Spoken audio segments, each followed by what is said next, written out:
अस्सलाम वालेकुम, क्या हाल है भाइयों? ठीक ठाक होंगे। तो आपके लिए अच्छी वीडियो लेके आया हूँ आज इन पेड़ों की। तो जिसको बंदे को दोस्तों को अच्छी लगे तो यार लाइक करना और बेल आइकन।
अस्सलाम वालेकुम, क्या हाल है? ठीक ठाक हो? खैरियत से हो?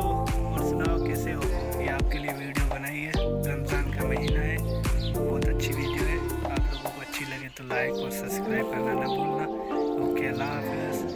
ये हमारे खूबसूरत पेड़ों की जो है ना वीडियो आपके लिए लेके आए हैं, तो सब्सक्राइब और लाइक करना ना